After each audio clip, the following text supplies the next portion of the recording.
Students, आज plant physiology का जो टॉपिक है वो है हमारा एंजाइम, विकार या प्रकीर्ण। ये तीनों को एक ही नाम से जाना जाता है, ठीक है, एंजाइम, विकार या प्रकीर्ण। लेकिन सबसे पहले हम ये देखते हैं कि एंजाइम शब्द का शाब्दिक अर्थ क्या होता है, ठीक है। तो एंजाइम शब्द ई और एन और जाइम दो शब्दों से बना है। कौन कौन से? एन और जाइम। यहाँ पर लिख सकते हैं, यह एंजाइम शब्द अंग्रेजी का। तो एंजाइम शब्द दो शब्दों से बना है, इन प्लस जाइम। इन का मतलब होता है अंदर की तौर और जाइम का मतलब होता है यीस्ट सेल या लिविंग सेल अर्थात जीवित कोशिका, ठीक है। तो अब इसकी डेफिनेशन क्या होगी? तो यहाँ देखिए, यीस्ट सेल में या जीवित कोशिकाओं में पाए जाने वाले प्रोटीन के बने वे कार्बनिक पदार्थ, जीवित कोशिकाओं या यीस्ट कोशिकाओं में पाए जाने वाले प्रोटीन के बने वे कार्बनिक पदार्थ जो जीव शरीर की उपापचय क्रियाओं को प्रेरित करते हैं। जीव शरीर के अंदर जो भी उपापचय क्रियाएं होती हैं, जैसे श्वसन, पोषण, ठीक है, तो ये जितनी भी उपापचय क्रियाएं होती हैं, इन क्रियाओं को प्रेरित करने में जो कार्बनिक पदार्थ भाग लेते हैं, उन कार्बनिक पदार्थों को हम क्या बोलते हैं? एंजाइम, ठीक है। तो यीस्ट कोशिकाओं में पाए जाने वाले प्रोटीन के बने वे कार्बनिक पदार्थ जो जीव शरीर में होने वाली समस्त उपापचय क्रियाओं को प्रेरित करते हैं, वो क्या कहलाते हैं? एंजाइम कहलाते हैं। इसका मतलब ये हुआ कि प्रत्येक जीव शरीर के अंदर जितनी भी उपापचय क्रियाएं होती हैं वो एंजाइमों के द्वारा ही संपन्न होती हैं, वो एंजाइमों के माध्यम से ही पूरी होती हैं, ठीक है। तो ये होता है एंजाइम। अब ध्यान से देखिए, एंजाइम जो जीव शरीर अर्थात सजीव जीव शरीर में होने वाली उपापचय क्रियाओं को प्रेरित करते हैं, इसलिए बर्जीलियस नामक साइंटिस्ट ने, कौन सा? बर्जीलियस नामक साइंटिस्ट ने इसको बायोकैटलिस्ट शब्द दिया था। एंजाइमों को किस नाम से पुकारा इन्होंने? बायोकैटलिस्ट अर्थात जैव उत्प्रेरक। आपने केमिस्ट्री में भी पढ़ा होगा कि कोई भी केमिकल लेबोरेटरी के अंदर, रासायनिक प्रयोगशाला के अंदर जो भी रासायनिक क्रियाएं होती हैं, वो उन क्रियाओं में भाग लेने वाले जो पदार्थ होते हैं वो उत्प्रेरक होते हैं, ठीक है, जो क्रिया की दर को बढ़ा देते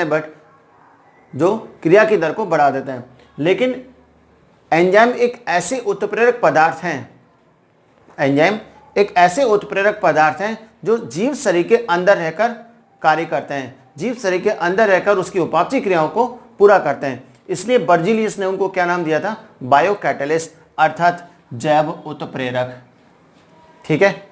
फिर आता है कि एंजाइमों के द्वारा शरीर में जो भी घटनाएं होती हैं, जो भी क्रियाएं होती हैं, उन क्रियाओं को हम बोलते हैं उत्प्रेरण। क्या शब्द देते हैं उसको? उत्प्रेरण। अर्थात एंजाइमों द्वारा होने वाली क्रियाएं उत्प्रेरण कहलाती हैं, ठीक है। अब देखिए, ये जो एंजाइम शब्द है, ये एंजाइम शब्द किसने दिया? तो जर्मनी का एक वैज्ञानिक था जिसका नाम था विली कोहने। जर्मनी का एक वैज्ञानिक था विली कोहने। इसने 1878 में एंजाइम शब्द दिया था। स्टूडेंट्स हमेशा ध्यान रखो, ये पूरी इन्वेस्टिगेशन है एंजाइम के बारे में जो अधिकांश है कंपटीशन एग्जाम में पूछी जाती है। एंजाइम शब्द किसने दिया? 1878 में जर्मनी के साइंटिस्ट विली कोहने ने एंजाइम शब्द दिया था, ठीक है। एक वैज्ञानिक था बुकनर। कौन सा? बुकनर। इसने 1897 में किण्वन क्रिया के लिए उत्तरदायी एक पदार्थ को पृथक किया। किण्वन क्रिया के लिए उत्तरदायी एक पदार्थ को पृथक किया और उस पदार्थ का नाम रखा था जाइमेज एंजाइम। इसका मतलब जाइमेज enzyme is the first enzyme. ध्यान रखना हमेशा, जाइमेज कौन सा एंजाइम है? एक फर्स्ट एंजाइम है। इन्होंने क्या किया? ध्यान से देखो, इन्होंने ग्लूकोज C6H12O6 इन्होंने यीस्ट कोशिकाओं को शर्करा के विलयन में डाला। इन्होंने क्या किया?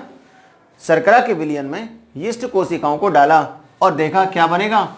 Ethyl alcohol plus CO2 release होती है, ठीक है। तो इन्होंने क्या देखा बुकनर ने कि यीस्ट कोशिकाओं में कोई ना कोई पदार्थ पाया जाता है जो शर्करा को अल्कोहल में बदल देता है, ठीक है। अतः बुकनर ने यीस्ट कोशिकाओं में पाए जाने वाले ऐसे पदार्थ को पृथक किया और उस पदार्थ का नाम क्या रखा था, जाइमेज, और जाइमेज इज द फर्स्ट एंजाइम। समझ में आया ना। अब देखिए हमने बोला था डेफिनेशन के अंदर कि एंजाइम वे होते हैं जो जीवित कोशिकाओं या यीस्ट कोशिका के अंदर प्रोटीन के बने हुए होते हैं। ठीक है, तो प्रोटीन के बने होते ही नहीं होते, इस चीज को प्रमाणित किसने किया, तो देखो ध्यान से, एक वैज्ञानिक था सुमनर, कई बार क्वेश्चन से एग्जाम में पूछा गया है, कंपटीशन एग्जाम में। तो एक वैज्ञानिक था सुमनर, 1926 में इसने क्या किया था, प्रोटीन का क्रिस्टलीकरण किया, और प्रोटीन के क्रिस्टलीकरण से किसका निर्माण किया, यूरिएज एंजाइम का। ठीक है, तो सुमनर ने 1926 में प्रोटीन के क्रिस्टलीकरण द्वारा, किसके, प्रोटीन के क्रिस्टलीकरण द्वारा यूरिएज एंजाइम का निर्माण कर यह प्रमाणित किया कि एंजाइम प्रोटीन के बने होते हैं। ध्यान से देखना, हम एक कोटेशन लिख सकते हैं यहां पर कि all enzyme are made by protein. ये ध्यान रखना हमेशा कि सभी एंजाइम किसके बने होते हैं, प्रोटीन के बने होते हैं, इसलिए हमने क्या लिख दिया, all enzyme are made by protein. ठीक है, इसका मतलब सभी एंजाइम प्रोटीन के बने होते हैं। लेकिन दो साइंटिस्ट थे जिनके नाम है सैक और आल्टमैन।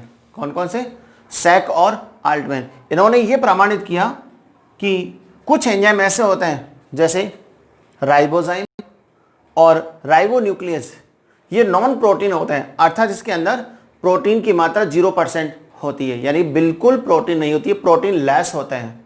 ठीक है, तो नॉन प्रोटीन किसके बने होते हैं, नॉन प्रोटीन एंजाइम कौन से होते हैं, राइबोजाइम और राइबोन्यूक्लियस एंजाइम। सैक और आल्टमैन ने बताया था कि कुछ एंजाइम ऐसे भी होते हैं जैसे राइबोजाइम और राइबोन्यूक्लियस जो आरएनए कैटलिस्ट होते हैं, आरएनए उत्प्रेरक के रूप में काम करते हैं, और ये प्रोटीन लेस होते हैं। ठीक है, तो ये इन्वेस्टिगेशन है जो एंजाइम से संबंधित है, ये आपको समझ में आया। अब आप यहाँ ये देख सकते हैं कि जो एंजाइम होते हैं ये कितने प्रकार के होते हैं। यहाँ देखिए, सामान्यतः एंजाइमों को दो भागों में बांटा गया है। देखिए यहाँ पर हमने लिखा एंजाइम, इन एंजाइमों को अपन दो भागों में डिवाइड करते हैं, एक एंडो एंजाइम और दूसरा एक्सो एंजाइम।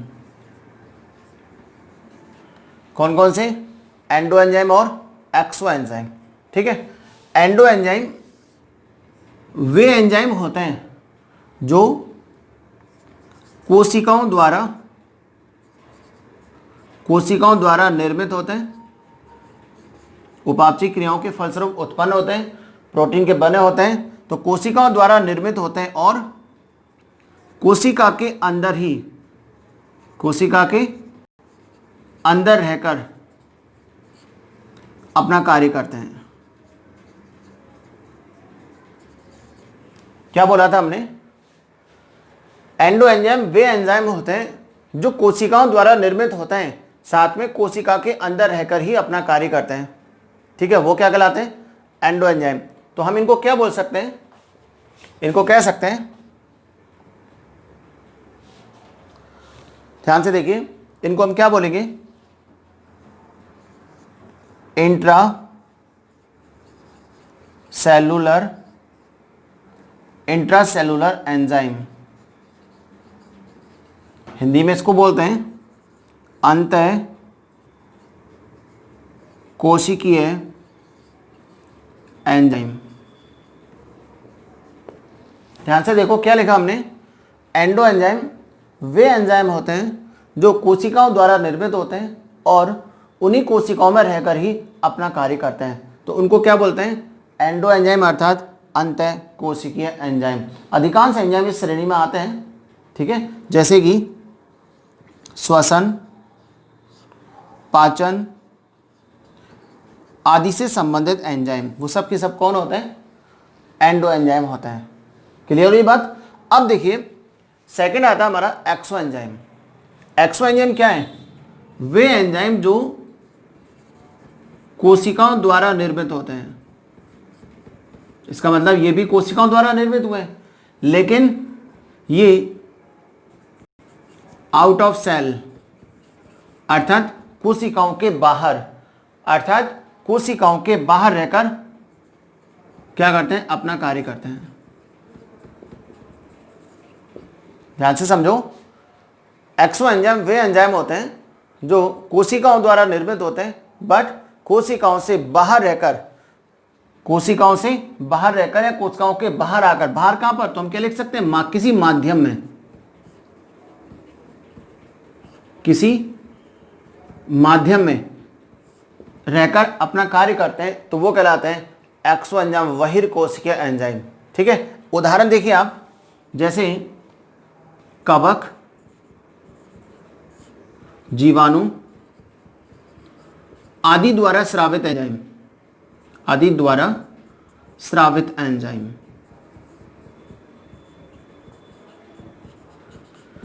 कवक, जीवाणु आदि द्वारा स्रावित एंजाइम कौन से होते हैं, एक्सो एंजाइम होते हैं। आप देखिए जैसे कि दूध को जमाने के लिए दूध में अपन इनिशियल जो पदार्थ के रूप में खटाई डालते हैं, ठीक है, थोड़ा सा दही डाल देते हैं, तो दही में उपस्थित कौन से जीवाणु, लैक्टोबैसिलस, वो जीवाणु लैक्टेज एंजाइम का स्रावन करते हैं, जिससे दूध में उपस्थित जो दुग्ध शर्करा होती है वो लैक्टिक एसिड में चेंज हो जाती है। इसका मतलब लैक्टोबैसिलस नामक जीवाणुओं ने क्या किया था, लैक्टेज एंजाइम का स्रावन शरीर से बाहर किया। कहां किया, किसी माध्यम में। माध्यम कौन था, लैक्टोज, दुग्ध शर्करा। ठीक है, तो उस दुग्ध शर्करा था लैक्टोज नामक माध्यम में आकर के इन्होंने अपना कार्य किया, तो वो क्या कहलाएगा, एक्सो एंजाइम कहलाता है। ठीक है, तो ये सामान्य रूप से एंजाइम को दो कैटेगरी में डिवाइड किया हमने, एक एंडो एंजाइम और दूसरा एक्सो एंजाइम। ठीक है, तो ये चीज आपको समझ में आई होगी, क्योंकि अब इसके बाद हम देखेंगे कि एंजाइमों का रासायनिक संगठन क्या होता है। ठीक है, यानी रासायनिक संगठन की दृष्टि से एंजाइम किसके बने होते हैं। ओके, इनके आधार पर एंजाइम दो प्रकार के होते हैं। तो आप इस टॉपिक को ध्यान से समझेंगे, क्योंकि एग्जाम के हिसाब से भी बहुत इंपॉर्टेंट टॉपिक है ये, तो आप एक बार इसको ध्यान से देखें।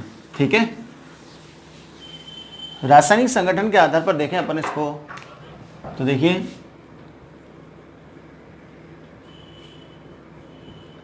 रासायनिक संगठन के आधार पर एंजाइमों को दो भागों में बांटा गया है। एक होता है सरल एंजाइम, इसको हम बोलते हैं सिंपल एंजाइम। कौन से होते हैं ये, सरल एंजाइम। दूसरा होता है कॉन्जुगेटेड एंजाइम, अर्थात इसको बोलते हैं हिंदी में संयुग्मित एंजाइम। तो स्टूडेंट्स यहां देखिए, रासायनिक संगठन के आधार पर एंजाइमों को अपन ने दो भागों में डिवाइड किया, एक सरल एंजाइम और एक संयुग्मित एंजाइम। सबसे पहले देखते हैं सरल एंजाइम क्या होते हैं। वे एंजाइम जो 100% क्या लिखे यहाँ पर, मेड बाय प्रोटीन। ऐसे एंजाइम जो पूर्णतः प्रोटीन के बने होते हैं, 100% मेड बाय प्रोटीन, यानी पूर्णतः प्रोटीन के बने होते हैं, वो सब के सब एंजाइम क्या कहलाते हैं, सरल एंजाइम कहलाते हैं। उदाहरण देखिए आप इसमें, जैसे protease enzyme, trypsin enzyme, pepsin enzyme, ये जितने भी एंजाइम हैं, प्रोटीएज, ट्रिप्सिन, पेप्सिन, काइमोट्रिप्सिन, ये सब के सब एंजाइम कैसे होते हैं, सरल एंजाइम होते हैं। कैसे होते हैं, ये सरल एंजाइम होते हैं। अब स्टूडेंट देखिए आप, सेकंड आता है संयुग्मित एंजाइम। जितने भी एंजाइम हैं उनमें सबसे ज़्यादा मात्रा में कौन से एंजाइम होते हैं, संयुग्मित एंजाइम होते हैं। ठीक है, तो संयुग्मित एंजाइम कौन कौन से होते हैं, तो वे एंजाइम जिनके अंदर protein part plus non protein part,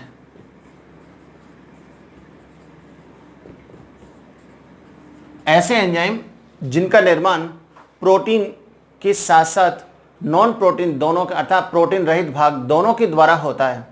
एक तो प्रोटीन भाग और नॉन प्रोटीन यानी प्रोटीन रहित, ये दोनों मिलकर के जब किसी एंजाइम का निर्माण करते हैं तो वो क्या कहलाता है? संयुग्मित एंजाइम कहलाता है। क्या कहलाएगा वो? संयुग्मित एंजाइम कहलाता है। ठीक है, अब देखिए संयुग्मित एंजाइमों की संख्या सबसे ज्यादा होती है, संयुग्मित एंजाइमों की संख्या सबसे ज्यादा होती है। ठीक है, तो यहां देखिए जो संयुग्मित एंजाइम है इसका जो प्रोटीन वाला भाग है, इस प्रोटीन भाग को हम बोलते हैं एपो एंजाइम। इसको क्या बोलते हैं अपन? Apo enzyme. जबकि जो नॉन प्रोटीन भाग होता है, इस नॉन प्रोटीन भाग को बोलते हैं कोफैक्टर अर्थात सहकारक। ये क्या कहलाएगा? सहकारक कहलाता है, कोफैक्टर कहलाता है। ठीक है, एपो एंजाइम भाग सबसे ज्यादा होता है संयुग्मित एंजाइम के अंदर। एपो एंजाइम भाग सबसे ज्यादा होगा अर्थात प्रोटीन वाला हिस्सा सबसे ज्यादा होगा, और जुड़ने वाला जो हिस्सा है जिसका मात्रा कम होती है वो कहलाता है नॉन प्रोटीन भाग यानी कि कोफैक्टर, सहकारक होता है। ठीक है, अब आप ये देखिए जो सहकारक है जो जुड़ता है ये दो प्रकार के होते हैं। संयुग्मित एंजाइम के एपो एंजाइम भाग अर्थात प्रोटीन वाले हिस्से से जुड़ने वाले प्रोटीन रहित भाग अर्थात कोफैक्टर दो प्रकार के होते हैं। फर्स्ट कार्बनिक पदार्थ के रूप में और सेकंड अकार्बनिक पदार्थ के रूप में।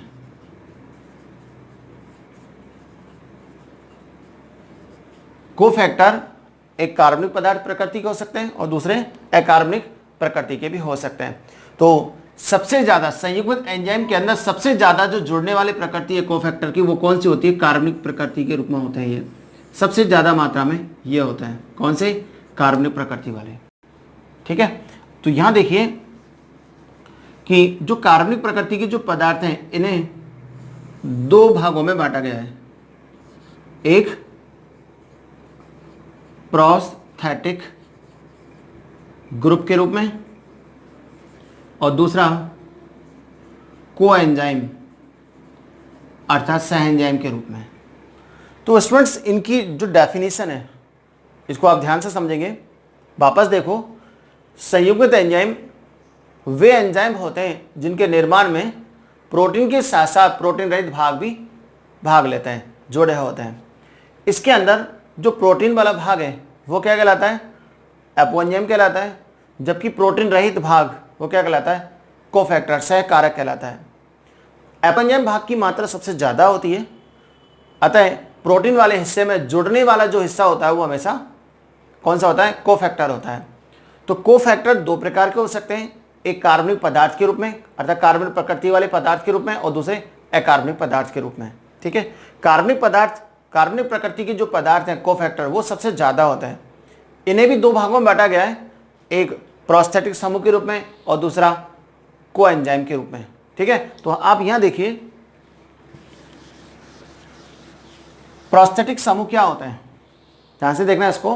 प्रोस्थेटिक समूह क्या होता है? संयुग्मित एंजाइम के प्रोटीन वाले हिस्से अर्थात एपो एंजाइम भाग से, संयुग्मित एंजाइम के एपो एंजाइम भाग से जुड़ने वाला कोफैक्टर जब कार्बनिक प्रकृति का होता है, साथ में मजबूती से जुड़ा हुआ होता है। कैसे? मजबूती से, दृढ़ बंधनों द्वारा जुड़ा होता है। इसका मतलब कोफैक्टर एपो एंजाइम भाग से दृढ़ता पूर्वक जुड़ा होता है, जिसे आसानी से पृथक नहीं किया जा सकता। यदि किसी कारणवश कर भी दिया, उसको पृथक भी कर दिया, तो प्रोटीन की सक्रियता समाप्त हो जाएगी अर्थात एंजाइम की सक्रियता समाप्त हो जाती है। तो उदाहरण इसका देखिए, हीमोग्लोबिन का हीमवर्णक, कौन सा? हीमोग्लोबिन का हीमवर्णक, जो कैसा होता है?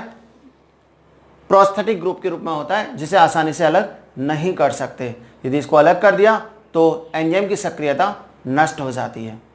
ठीक है, अब आता है कोएंजाइम, सह एंजाइम। देखिए ध्यान से इसको, संयुग्मित एंजाइम के एपो एंजाइम भाग से, एपो एंजाइम कौन सा? प्रोटीन प्रकृति का। तो संयुग्मित एंजाइम के एपो एंजाइम भाग से जुड़ने वाला कोफैक्टर कार्बनिक प्रकृति का होता है, साथ में कैसे? ढीले बंधनों द्वारा जुड़ा रहता है।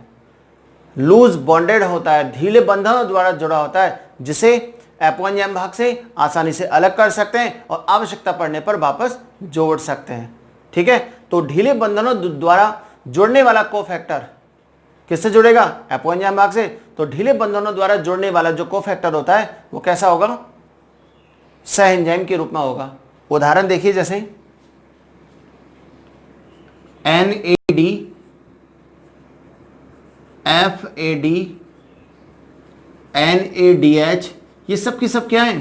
को एंजाइम होता है। स्टूडेंट हमें ध्यान रखना कि आगे अपन जो नेक्स्ट वीडियो में जो आएगा, प्रकाश संश्लेषण, श्वसन, उन सभी में NAD, FAD, NADH ये सारे पॉइंट्स आएंगे। ठीक है, जिन्हें आवश्यकता पड़ने पर जोड़ सकते हैं और निकाल सकते हैं। ये सारे जो को एंजाइम है वो ऑक्सीकरण अपचयन की क्रियाओं में भाग लेते हैं। ठीक है, इनके फुल फॉर्म भी आएंगे। जैसे NAD का होता है nicotinamide adenine dinucleotide. ठीक है, FAD का होता है flavin adenine dinucleotide. NADH का होता है अपचयित NAD अर्थात अपचयित nicotinamide adenine dinucleotide. इसमें दोबारा अपन इसको रिपीट करेंगे, कब? तो नेक्स्ट वीडियो में जो प्रकाश संश्लेषण वाला टॉपिक आएगा। तो हमने क्या देखा? एपो एंजाइम भाग से जुड़ने वाले जो कोफैक्टर जब कार्बनिक पदार्थ के रूप में होते हैं तो ये दो प्रकार के होते हैं। एक जो मजबूती से जोड़ते हो, जिन्हें अपन प्रोस्थेटिक समूह के रूप में बोलेंगे, और दूसरे जो ढीले बंधनों द्वारा जुड़े होते हैं उन्हें हम क्या बोलते हैं? सह एंजाइम के रूप में जाते हैं। ठीक है, अब आप ये देखिए कि नॉन प्रोटीन पार्ट अर्थात सहकारक कोफैक्टर ये अकार्बनिक प्रकृति का हो तो जब ये अकार्बनिक प्रकृति का होता है तो उसे हम बोलते हैं एक्टिवेटर्स। एक्टिवेटर्स का मतलब होता है सक्रियक कारक। क्या होता है ये? सक्रियक कारक होता है। तो ध्यान से समझो, जब संयुग्मित एंजाइम के एपो एंजाइम भाग से जोड़ने वाला कोफैक्टर धातु आयन के रूप में होता है, ये क्या है? धातु आयन के रूप में होता है और अकार्बनिक प्रकृति का होता है, तो वो क्या कहलाते हैं? एक्टिवेटर्स अर्थात सक्रिय कारक कहलाते हैं। जैसे क्लोरोफिल में उपस्थित Fe+, ठीक है ना, ये सब की ये क्या है? एक इसी तरीका से Zn+, ये सब क्या है? एक्टिवेटर्स होते हैं जो रासायनिक क्रियाओं में भाग लेते हैं। ठीक है, तो हमने देखा कि एंजाइम के वर्गीकरण में कि रासायनिक संगठन के आधार पर एंजाइमों को दो भागों में डिवाइड किया है, एक सरल एंजाइम और दूसरा संयुग्मित एंजाइम। सरल एंजाइम सबसे कम होते हैं, संयुग्मित एंजाइमों की मात्रा सबसे ज़्यादा होती है। संयुग्मित एंजाइम वे होते हैं जिनमें प्रोटीन के साथ साथ नॉन प्रोटीन पार्ट होता है। प्रोटीन वाले हिस्से को हम क्या बोलते हैं? एपो एंजाइम, और नॉन प्रोटीन्स को क्या बोलते हैं अपन? कोफैक्टर। कोफैक्टर दो प्रकृति के हो सकते हैं, एक कार्बनिक प्रकृति के हो सकते हैं और दूसरे अकार्बनिक प्रकृति के हो सकते हैं। कार्बनिक प्रकृति के यदि मजबूती से जुड़े हुए होते हैं, एपो एंजाइम भाग से मजबूती से जुड़े होते हैं तो वो प्रोस्थेटिक समूह होते हैं, और यदि लूज बॉन्डेड होते हैं, ढीले बंधनों द्वारा जुड़े होते हैं, तो वो क्या होते हैं? सह एंजाइम होते हैं। परंतु जब कोफैक्टर अकार्बनिक प्रकृति के हो और साथ में किसके रूप में? धातु आयन के रूप में उपस्थित होते हैं, तो उसको अपन क्या बोलेंगे? सक्रिय कारक अर्थात एक्टिवेटर्स कहते हैं। अब आपको ये देखना है कि संयुग्मित एंजाइम को अपना दो हिस्सों में डिवाइड कर दिया। इसका मतलब एक कंप्लीट एंजाइम कौन बनाता है? प्रोटीन के साथ साथ नॉन प्रोटीन पार्ट। इसको आप डायग्राम से हिसाब से देखिए कि एपो एंजाइम प्लस कौन सा? कोफैक्टर अर्थात सहकारक, ये दोनों मिलकर क्या बनाते हैं? एक पूर्ण एंजाइम का निर्माण करते हैं जिसको बोलते हैं हॉलो एंजाइम। क्या कहलाता है? हॉलो एंजाइम अर्थात एक पूर्ण एंजाइम। तो हमने देखा था एपो एंजाइम और कोफैक्टर दोनों मिलकर क्या बनाते हैं? एक हॉलो एंजाइम का निर्माण करते हैं। हॉलो एंजाइम को अपन क्या बोलते हैं? पूर्ण एंजाइम। क्या बोलेंगे इसको?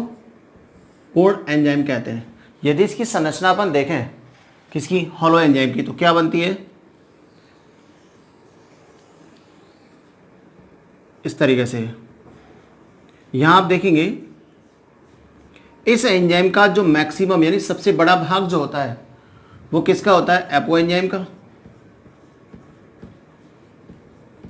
इसका मतलब ये प्रोटीन भाग है, तो किसी भी संयुग्मित एंजाइम का ध्यान रखें हमेशा, किसी भी संयुग्मित एंजाइम का प्रोटीन हिस्सा सबसे बड़ा होता है, जबकि जुड़ने वाला छोटा सा जो समूह है वो क्या कहलाएगा?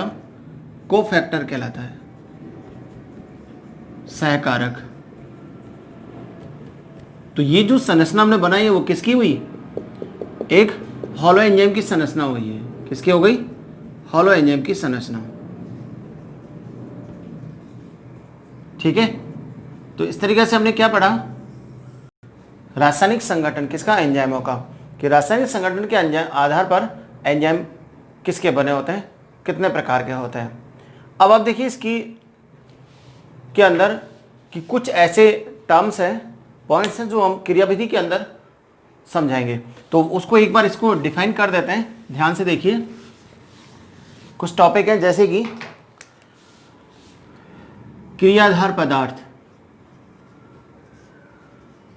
क्रियाधार पदार्थ सबस्ट्रेट के नाम से जानते हैं इसको अंग्रेजी में, सबस्ट्रेट। ये चीज क्या है? क्रियाधार पदार्थ किन्हें कहते हैं? कोई भी रासायनिक क्रिया जब होती है शरीर के अंदर, उस क्रिया के अंदर एंजाइम किसी पदार्थ पर कार्य करते हैं। वो पदार्थ एंजाइम के द्वारा किस में बदल जाता है? क्रियाफल में बदल जाता है। अतः रासायनिक क्रियाविधि के दौरान, रासायनिक क्रियाओं के दौरान जब कोई एंजाइम जिस रासायनिक पदार्थ पर कार्य करता है, उस पदार्थ को हम क्या कहते हैं? क्रियाधार पदार्थ कहते हैं। ठीक है, जैसे पेप्सिन एंजाइम प्रोटीन का पाचन करेगा, तो पेप्सिन क्या हुआ? यहाँ पर क्रियाधार पदार्थ हुआ। लैक्टेज एंजाइम लैक्टोज नामक शर्करा पर कार्य करता है, तो लैक्टोज क्या हुआ? क्रियाधार पदार्थ हुआ। इसी तरीके से एक और आएगा एक्टिव साइट, इसको क्या बोलते हैं अपन? सक्रिय स्थल। एंजाइमिक क्रिया, रासायनिक क्रिया के दौरान एंजाइम क्रियाधार पर कार्य करता है। एंजाइम और क्रियाधार दोनों आपस में मिलकर के एक कॉम्प्लेक्स बना लेते हैं। तो एंजाइम की किन स्थलों से क्रियाधार पदार्थ जुड़ेगा? ठीक है, जैसे एंजाइम रूपी जो चाबी होती है वो लॉक के अंदर फिट हो जाती है और लॉक आसानी से खुल जाता है। इसका मतलब जो चाबी है, जैसे सबस्ट्रेट के नाम से जानते हैं, चाबी जो सबस्ट्रेट है वो उसकी जो संरचना है, उस संरचना के हिसाब से चाबी के अंदर जो एंजाइम रूपी बनाई है हमने, वो चाबी के अंदर विशेष प्रकार के साइट होता है जिससे वो आसानी से फिट हो जाती है। इसका मतलब प्रत्येक एंजाइम की सतह पर, प्रत्येक एंजाइम की सतह पर सबस्ट्रेट के अनुरूप, क्रियाधार पदार्थ के अनुरूप विशेष स्थल पाए जाते हैं, स्थल उपस्थित होते हैं। ऐसे स्थलों को क्या बोलते हैं? सक्रिय स्थल कहते हैं। किसको? सक्रिय स्थल कहते हैं। ठीक है, तो इन सक्रिय स्थलों की संरचना क्रियाधार पदार्थ के आधार पर या अनुरूप होती है। तो एंजाइमिक क्रिया, रासायनिक क्रिया के दौरान क्रियाधार पदार्थ एंजाइम के इन सक्रिय स्थलों से आसानी से जुड़ जाता है और जुड़कर क्रियाधार को क्रियाफल में बदल देता है। ठीक है, तो ये जो सक्रिय स्थल है, क्रियाधार पदार्थ, इन शब्दों को अपन बार बार रिपीट करेंगे।